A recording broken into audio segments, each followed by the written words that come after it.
주님을 찬양합니다. 할렐루야. 여러분의 인생이 주 안에서 다 복되시기를 예수님 이름으로 축복합니다.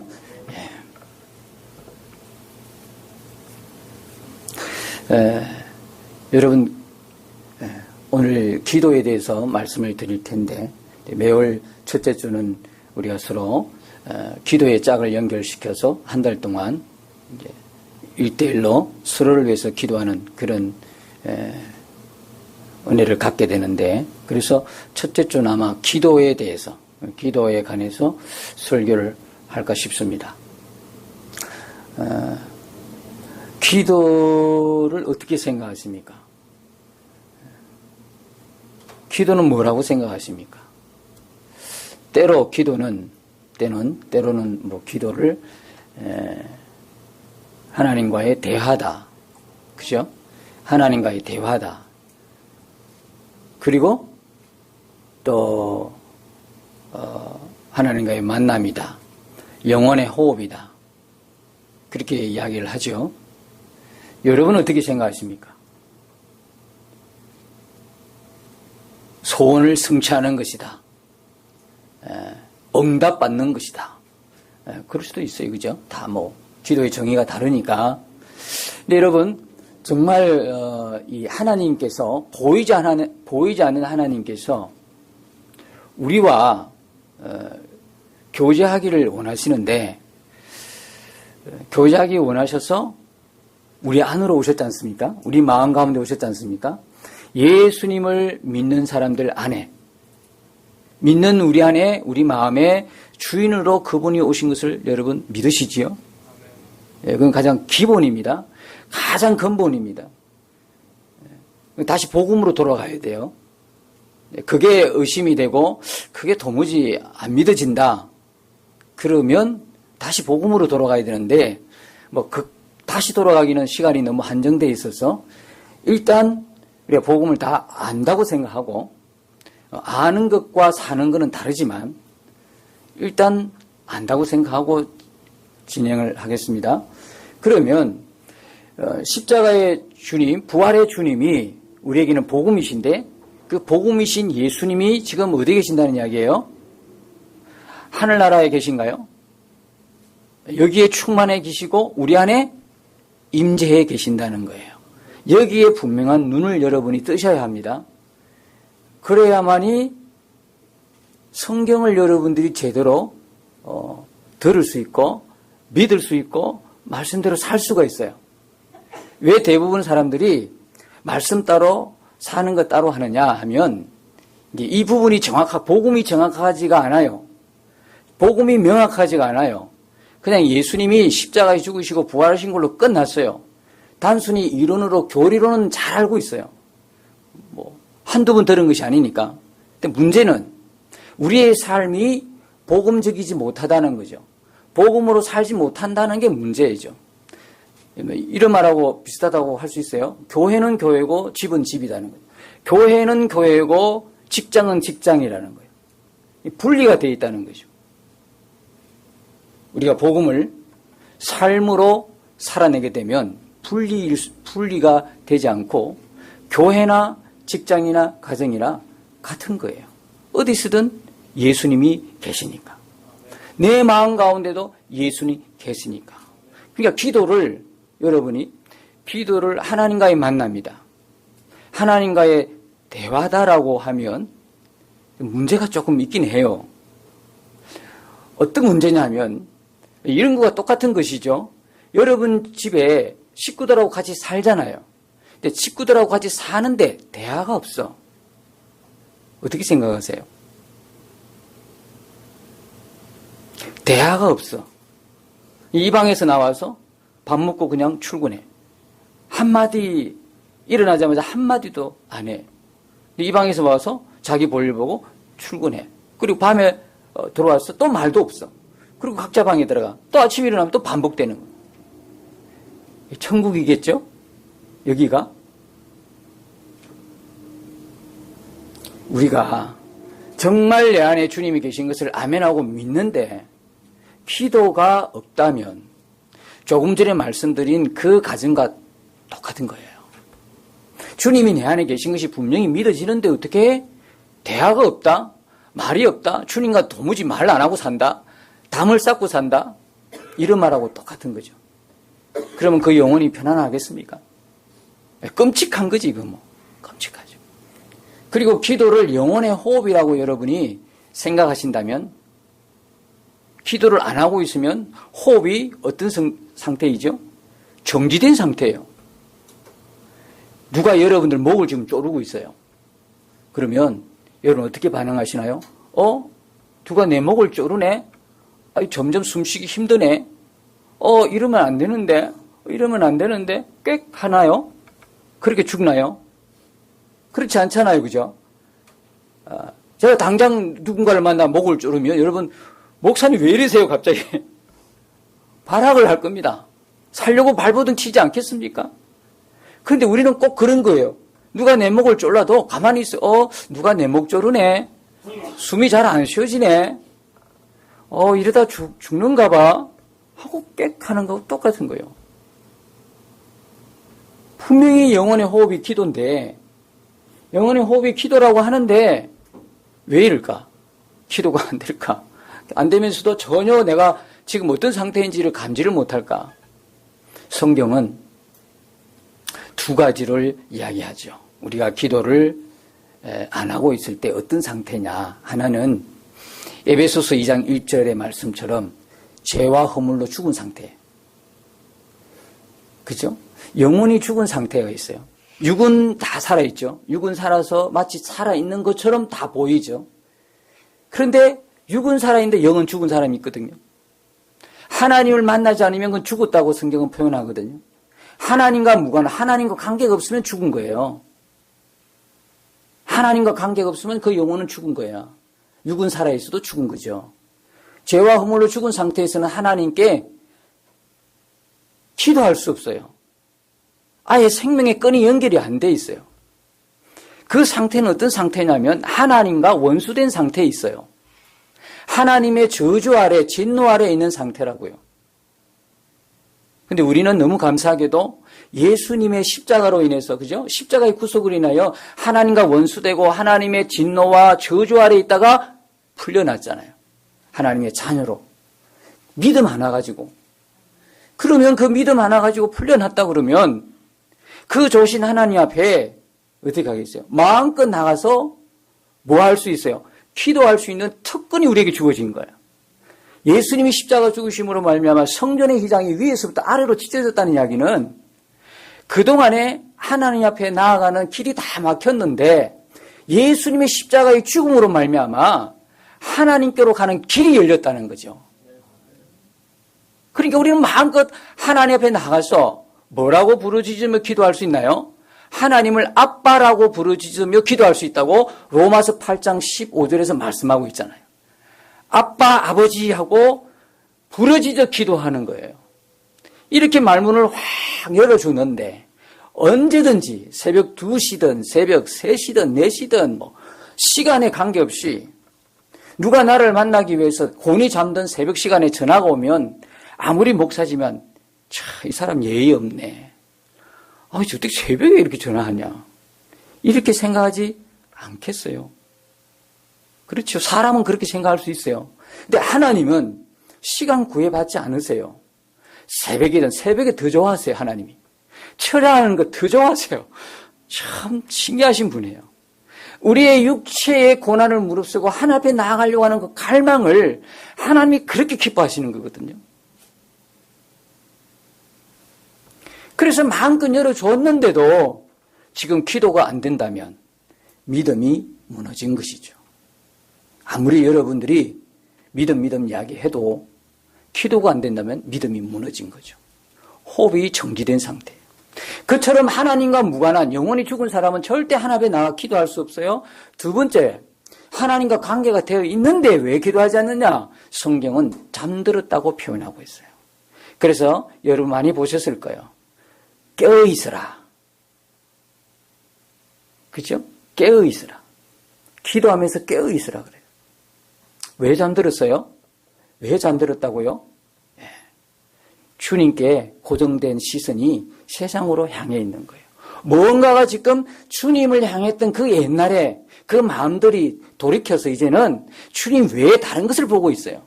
그래서 에베소 교회를 향한 주님의 책망이 뭐였죠? 첫사랑을 버렸다. 주님을 향한 첫사랑의 마음이 식어졌어요. 그러니까 더 이상 주님께 나가지 않아요. 충분히 자기 힘으로 살아갈 것 같아. 그러니까 기도가 안 되는 거죠. 지금의 여러분들 굉장히 우리가 잘 살게 되었다고 하는 그것 하나 때문에 영적으로는 손해를 보고 계시는 거 아시는가요? 오히려 환경이 어렵고 힘들 때에 주님 나를 살려달라고, 주님 나를 건져달라고, 이 문제를 해결해달라고 얼마나 우리가 주님 앞에 매달리면서 기도했는데 형편이 좋아지니까 이제는 그렇게 기도하지 않아요. 새벽에 기도하지 않아요. 철야하면서 기도하지 않아요. 이게 진정 위기인 거예요. 뭐 좀 좋은 아파트에 평수 넓은 곳에 좋은 음식에 좋은 옷을 입고 산다고 해서 잘 사는 게 아니고 어떻게 생각하면 위기예요. 그래서 아마 제가 생각한데 우리의 위기는 하나님께서 믿는 자들, 기도하는 자를 깨우시기 위함이 아닐까 그런 생각을 해보게 되는 것이죠. 그러면 어떻게 해보게 되냐? 기도할 수 있다면 언제든지 소망은 있는 거예요. 아무리 주변의 사람들이 나라가 힘들고 어렵다, 살기 힘들다 해도요, 우리는 형편에 따라서 좋은 일, 나쁜 일을 결정하는 사람이 아니에요. 주님으로 인하여 모든 게 결정이 난다는 걸 믿는 사람들이에요. 그래서 기도하면 소망이 있고요. 기도하지 않으면 지금 당장 형편은 괜찮을지 모르지만 그건 위기예요. 여러분 기도할 수 있기를 주님 이름으로 축복합니다. 믿음의 사람은 누구냐 하면 기도의 사람이다라고 말씀드릴 수 있어요. 믿기 때문에, 하나님을 믿기 때문에 기도하는 거예요. 믿음이 없으면 하나님 앞에 기도할 수가 없어요. 그런데 신앙이 어릴 때는 기도하더라도 자기밖에 몰라. 우리 어린아이들 키우다 보면 자기밖에 몰라.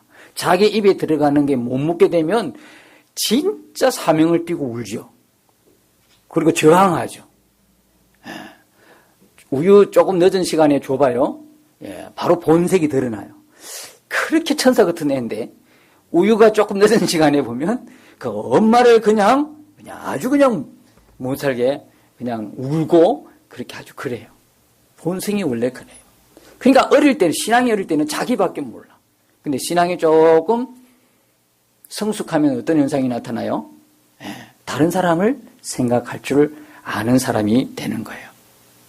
우리가 교회 오래 다니는 걸로 신앙의 연수가 깊은 걸로 해서 성숙하다, 성숙과 비례한다라고는 말할 수 없지만 여러분들이 지금까지 이제 교회의 신앙 연수가 어느 정도 쌓이고 교회에 어느 정도 여러분이 이제 횟수가 좀 있다 그러면 이제 여러분은 기도하는 사람이어야 합니다. 기도하는 사람이어야 합니다. 누차 말씀을 드립니다. 봉사하는 사람이 아니라 기도하는 사람이어야 합니다.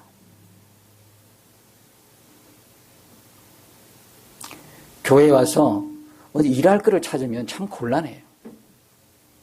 마르다 되시기보다는 마리아가 되시는 게 좋지 않겠어요? 그래 오래 가지 않아요? 마리아는 주님으로부터 주님 앞에 있기 때문에 주님의 공급을 그 영양과 힘을 공급받아서 일하게 되는 거죠. 더 오래 가는 거죠. 마르다는 자기 열심이었잖아요. 그러니까 여러분들이 누차 설명드리지만 기도의 사람, 주님 앞에 머무는 사람이 되시기를 축복합니다. 뭔가 자꾸 설치면서 뭔가 자꾸 일하려고만 찾지 마시고 주님 앞에 머물겠다는 그 생각. 다시 처음으로 돌아가서 여러분 왜 기도하지 않습니까? 기도 열심히 잘하는 분은 제외가 되지만 대개 보면 기도하는데 굉장히 어려움을 당해요. 그래서 물어봅니다. 첫 번째 질문이 첫 번째 답해주는 분이 바빴어요. 요즘 너무 바빠요. 그렇게 이야기해요. 두 번째 대답하는 분들이 통계적으로 많이 이제 대답을 하는데요. 기도할 줄 몰라요. 그래요. 그럼 오늘 말씀을 듣고 여러분이 어떻게 기도하는 것을 아시면 될 것 같아요. 세 번째는요, 참 난감한 분인데 예전에 기도 참 많이 했던 분이 이런 이야기를 해요. 기도해도 소용이 없어요. 그래요. 기도에 뭐가 있어요? 기도의 좌절을 경험했어요. 왜 기도의 좌절을 경험했을까요? 기도해도 소용이 없다는 이야기예요. 정말 어려운 문제 때문에 기도했는데 하나님이 응답을 안 해준다는 거죠. 그리고 기도해도 결국은 소용이 없다, 응답 없다, 확신이 있는 거야. 기도하면 응답이 있다는 확신을 가져야 되는데 기도해도 소용이 없다는 거예요. 왜? 기도를 안 해본 사람은 이렇게 말 못하지요. 나름 기도한다고 했던 사람이 이런 이야기를 하는 거예요. 여러분, 오늘 그런 기도에 좌절이 있는 분들, 기도에 낙심된 분들, 기도에 실패가 있어서 상처가 되는 분들, 오늘 예수님께서 깨끗하게 치유해 주시기를 축원합니다. 자, 그래서 오늘 우리 본문의 7장 7절 한번 보십시다. 자, 한번 읽어보실까요? 구하라 그리하면 너에게 주실 것이요, 찾으라 그러면 찾아낼 것이요, 문을 두드리라 그리하면 너에게 열릴 것이니. 기도에 좌절이 있는 분들은 이런 말씀 듣게 되면 참 마음이 쉽지 않아요. 불편해요. 그리고 매우 부정적인 마음이 들어요. 구했어, 찾았어, 두드렸어, 한두 번도 아니야. 근데 이게 뭐야 도대체? 응답이 없잖아. 이런 마음이 마음의 한편에 있는 것이죠. 여러분, 이 말씀은요, 오늘 마태복음 7장 7절은 참 기도에 대한 오해가 많았던 구절 중에 하나예요. 무엇이나 구하기만 하면 주신다, 그런 의미로 여러분 많이 들었기 때문에 뭐 할 때까지, 주실 때까지, 찾을 때까지 때를 쓰고 구하고 찾고 열릴 때까지 두드려라, 이렇게 아는 것이죠. 무엇이나 구하기만 주신다, 구하기만 하면 주신다, 그 말만 믿고, 그래서 때로는 기도원에 가서, 때로는 금식기도 하면서, 작정기도 하면서 사업 잘 되도록, 그죠? 건강해지도록, 내 소원이 성취되고 우리 자녀가 좋은 학교 가고 좋은 직장 가고 뭐 이런 것들로 해서 때를 쓰듯 그렇게 구하는 모습을 종종 보게 됩니다. 여러분, 이 말씀이 무엇이나 자기가 원하는 것을 때를 쓰듯 간절히 강청하면 응답받는다, 그런 뜻일까요? 하나님이 살아계신다는 것이 분명하다면 살아계신 하나님 앞에서 우리의 기도가 과연 이런 것일까라고 한번 생각을 해보면 아닌 것 같아요. 여러분, 그렇게 생각하시나요? 하나님이 살아계신다 그러면 하나님 들어서서 매일 나가서 때를 쓰듯, 이거 응답할 때까지, 아이가 자기 것 얻기 전에는 물러서지 않겠다고 하는 각오로, 그 각오도 대단하지만 때를 쓰듯 강청하면 하나님이 마지못해서 주시고, 아니면 하나님 기분이 안 좋으시면 안 주시고, 그런 내용인가요? 그런 내용은 아닌 것 같아요. 자, 그러면 도대체 이 내용은 어떻게 기도하라는 것인가, 무엇을 기도하라고 하는 내용인가, 우리가 한번 보겠습니다. 6장에 보시면, 6장 30절에 보시면 이런 말씀이 있어요. 오늘 있다가 내일 아궁이에 던져지는 들풀도 하나님이 이렇게 입히시거든 하물며 너일까 보냐, 믿음이 작은 자들아. 여기서 믿음이 작다라고 하는 그 사람은 누구죠? 예수님이 믿음이 작다라고 했던 그 사람들이 누구입니까? 무엇을 먹을까, 무엇을 마실까, 무엇을 입을까, 생활에 먹고 사는 문제로 생활의 염려로 찌든 사람들, 생활의 염려가 가득해서 하나님 말씀이 도무지 믿어지지 않은 사람들을 향해서 주님께서 뭐라고 했냐면 믿음이 작은 자들아 그랬어요. 그 다음에 32절에 보면 또 이런 사람들의 이 기도를, 무엇을 먹을까, 무엇을 마실까, 무엇을 입을까, 이런 기도를 이방인들이 구하는 기도다 그랬어요. 예수 믿는 너희들의 구하는 기도가 아니야. 그럼 만날 와서 하나님 앞에 좀 잘 살게 해주세요, 잘 먹게 해주세요, 내 소원 이루어주세요, 이렇게만 기도한다는 것은 누구의 기도다? 믿는 성도들의 기도가 아니라 이방인들의 기도다라고 주님이 말씀하고 있어요. 그럼 이건 바람직한 기도라는 이야기입니까? 그렇지 못하다는 기도입니까? 못하다는 말입니까? 그렇지 못하다는 이야기잖아요. 아니다라는 거죠. 32절에 보시면 이는 다 이방인들이 구하는 것이라 너희 하늘 아버지께서 이 모든 것이 너에게 있어야 할 줄을 아시느니라. 기도에 상처가 있는 분은 이런 말 들으면 그냥 알레르기 반응이 금방 나와요. 지금 마음속에 아신다는 분이 그래? 이런 마음이 혹시 드시나요? 하나님이 내 필요한 거 다 아신다고 해놓고 그래? 33절에 보니까 너희는 먼저 그의 나라와 그의 의를 구하라. 그리하면 이 모든 것을 너희에게 더하시리라. 하나님은 우리의 필요를 아실 뿐만 아니라 채우시는 분이신 것을 믿으시기 바랍니다.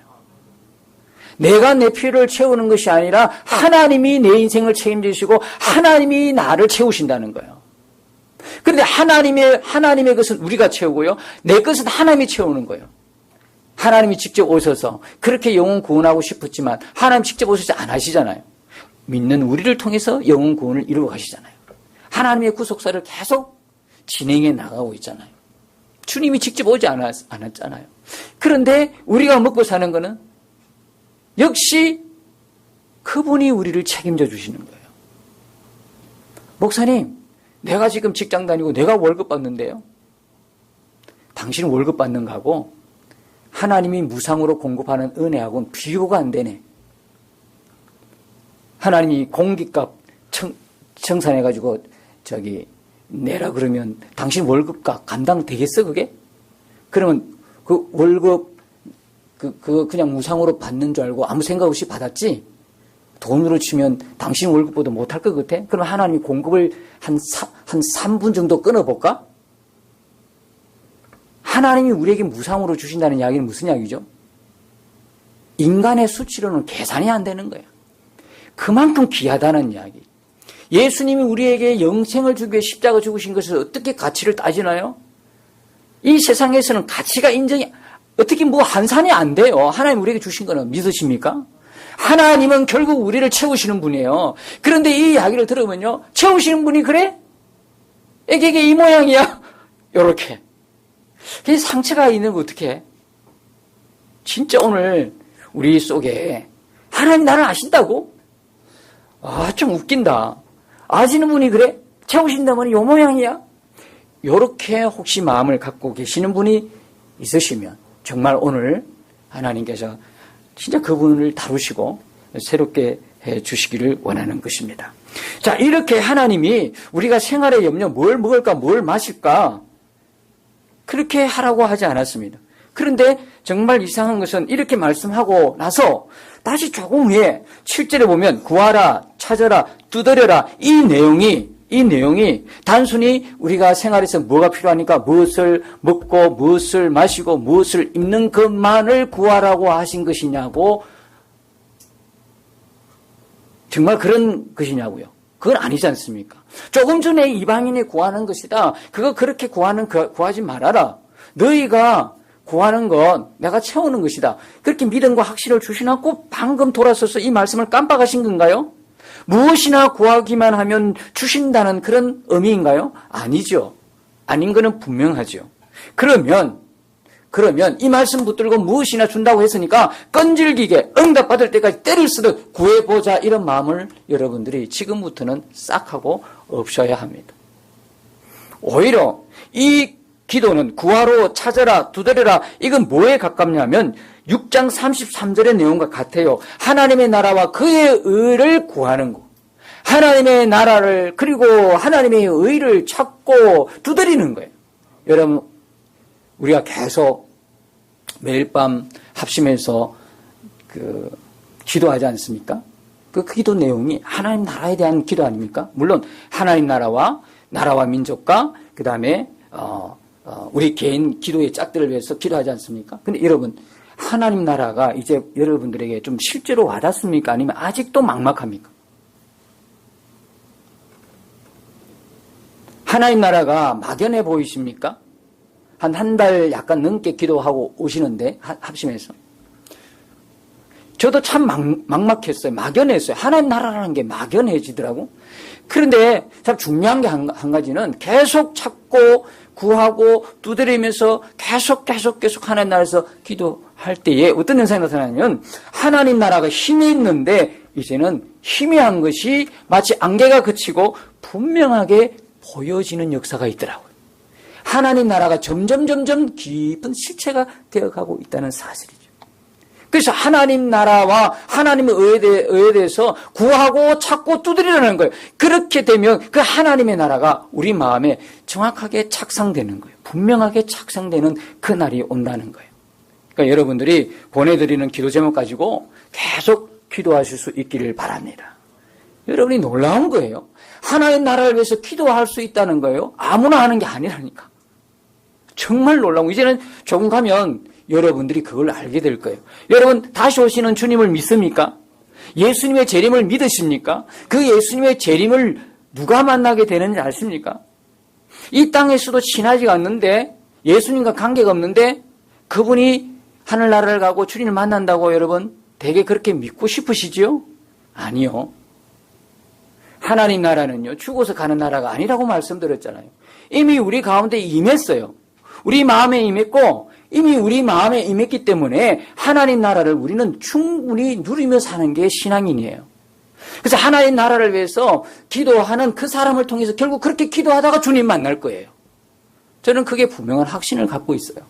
하나님 나라에서 막 소망이 있는 사람이 하나님 만나야 진짜 주님 다시 오시는 주님을 만나야 기쁘고 행복한 거지. 낯선 사람 만나가지고 처음 만나가지고 할렐루야 하고 기쁜 척하는 거 굉장히 모순되는 거 아니겠어요? 지금 예수님이 안 보인다고요? 아니죠. 예수님이 안 보인다 그러면 곤란하죠. 여러분 늘 우리가 친밀한 동행을 하고 있잖아요. 계속 바라보잖아요. 영성의 길을 쓰자고 하는 게 그거 훈련이잖아요. 그처럼 가깝게 느껴지는 그분이 다시 오신다고 할 때에 그 사람에게는 그게 복음이고 그 사람에게는 행복한 것이고 그분에게는 즐거움이고 기쁨인 거예요. 근데 전혀 낯설어. 전혀 관계가 없었어. 그런데 그분이 어느 날 온다네. 그게 복음이 될까요? 과연 기쁠까요? 이게 좀 문제가 있는 거죠. 자, 여기 오늘 말씀 중에 구하라, 찾아라, 두드리라고 하는 또 한 가지가 있어요. 그걸 어떻게 하느냐면 오늘 본문이 놓여있는 위치를 보면 알아요. 여러분 오늘 이 본문이 있는 위치는 산상설교, 예수님께서 팔복을 이야기하시고 상상설교를 했던 그 마지막 부분이에요. 결론 부분에 사실 말씀인데 여러분 앞에 보면 5장, 6장에 보면은 예수님이 산상에서 했던 설교 그대로 있는데 여러분 그 산상설교를 가만히 들어보면 어떤 마음입니까?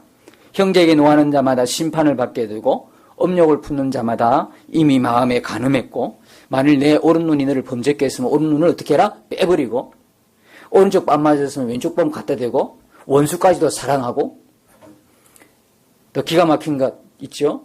너희 아버지의 온전하신 것이 너희도 온전하라. 이런 말 들으면 여러분 어떤 마음이 드시나요? 그래, 아멘이네. 그렇게 살아야지. 이런 마음이 드시나요? 그렇게 사는 건 당연하지만 마음이 어떻게 해요? 편하지는 않아요. 왜 그렇죠? 어떻게 그렇게 살아? 어떻게 그렇게 살아? 하나님 아버지처럼 어떻게 사냐? 온전하신 것처럼 온전하라고 그랬는데 어떻게 그렇게 살아? 좌절감이 생기고 포기가 먼저 일어나지 않는가요? 왜? 나로서는 그렇게 살 수 없으니까. 내 노력으로는 도무지 불가능한 일이니까. 그러나 여러분 이거 아십니까? 주님은 나보다도 나를 더 잘하시고 내가 나를 사랑하는 것보다도 더 사랑하신다는 게 아멘이십니까? 그런 주님이 뭐라고 말씀하십니까? 구하라, 찾아라, 두드리라고 하시는 거예요. 그럼 여기에 뭔가 비밀이 있지 않겠어요? 뭔가를 주시지 않겠냐고요. 이게 8절, 그 밑에 7절 밑에 8절에서 11절까지만 해도 분명하게 주님이 받을 거다, 찾아낼 거다, 열릴 거다 그렇게 계속 말씀하시잖아요. 그러면 한 가지 정말 도무지 어울리지 않는 비유 하나를 들어요. 어떤 비유냐면 너희 중에 누가 아들이 떡을 달라면 돌을 주고 생선을 달라면 뱀을 주겠느냐?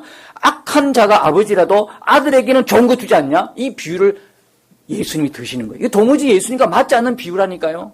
예수님과 악한 자가 어떻게 맞아요? 매칭이 안 되잖아요. 그런데 얼마나 안타까우셨으면 말도 안 되는 비유를 이렇게 말씀하시면서 믿으라는 거예요. 준다는 거죠. 뭘 주신다는 거예요 도대체. 보니까 하물며 하늘에 계신 너희 아버지께서 구하는 자에게 좋은 것으로 주시지 않겠느냐. 좋은 거 주신대요. 아멘입니까? 좋은 거 주신대. 구하고 찾고 두드리면 좋은 거 주신대. 좋은 거. 그럼 여러분 구해야 돼요? 안 구해야 돼요? 구해지요. 찾아야 돼요? 안 찾아야 돼요? 찾아야지요. 두드릴래요? 안 두드려요? 두드려야지요. 그런데 이 좋은 것이 뭘까요? 똑같은 내용의 본문이 누가복음이 있어요. 누가복음 11장 13절에 보면 이렇게 잘 들어보십시오. 너희가 악할지라도 좋은 것을 자식에게 줄 줄 알거든 하물며 너희 하늘 아버지께서 구하는 자에게 뭘 주시지 않겠느냐? 이 좋은 것이 누가복음에는 성령을 주시지 않겠느냐. 할렐루야. 성령이에요, 성령. 여러분 아시다시피 구약 성경에서 두 가지 하나님의 언약 주십니다. 하나는 무엇입니까? 메시아인 예수 그리스도를 보낼 것이다. 또 하나는 성령을 너에게 보내줄 것이다. 지금 이 상황은 그렇게 약속했던 메시아 예수님이 오신 상황이잖아요. 그러니까 이미 약속대로 그리스도가 오셨잖아요. 이제 주님께서 구속사를 다 성취하시고 이루시고 성천하시면 누가 오게 되는 거죠? 성령님이 오시는 거예요. 주님은 정확하게 그걸 알고 지금 제자들에게 이야기하고 있는 거예요. 이제 내가 하나님의 구속사를 이루고 십자가의 부활 사건을 거쳐서 성천하고 나면 이제 하나님이 약속한 대로 성령이 올 거다, 이들에게. 성령이 오셔서 이제 성령이 하실 텐데 그걸 다 안다 이 말이죠. 그러니까 이 제자들은 팔복을 들었을 때 어떻게 그렇게 살아? 그리고 여기에 산상설교를 듣고 어떻게 그렇게 살아? 기가 막히다. 나로서는 도무지 안 되는데 이렇게 막연하게 생각했는데 주님은 정확하게 성령이 오시면 된다는 거예요. 여러분 성령이 우리 안에 오신 게 축복 중에 축복인 것을 믿으시기 바랍니다. 여러분들이 왜 아멘하고 여러분들이 찬송하며 은혜받아 눈물 흘리고 여러분이 설교 듣고 은혜받고 여러분 말씀 읽고 듣고 할 때마다 왜 은혜가 임하냐면 고린도전서 2장 12절에 보니까 하나님이 은혜로 주신 것들을 깨닫게 함이니라. 우리 안에 누가 계시기 때문에? 성령이 계시기 때문에. 성령이 우리 안에 없으면요 아멘할 수도 없고 은혜를 은혜로 알 수가 없어요. 성령이 임하지 않으면 우리가 예배할 수가 없다니까, 믿을 수도 없다니까요.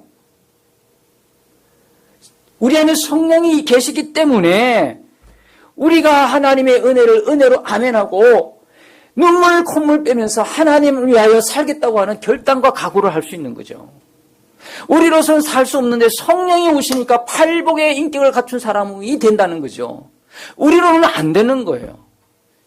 성령이 오시니까 산상설교 그대로 살 수 있단 말이에요. 여러분 한 가지 분명한 것은 이제 여러분이 말씀대로 믿고 말씀대로 살 수 있다는 분명한 믿음을 가지시길 축복합니다. 그게 진짜 믿음이요. 가면 갈수록 이 말씀 그대로 믿어지는 거예요. 가면 갈수록 말씀 따로 삶이 따로 아니라 말씀대로 살아야겠다는 결단이 마음이 일어나는 것은 내 안에 계신 주님 때문에 그렇지 않습니까? 성령 때문에 이걸 주신다는 거예요. 이걸.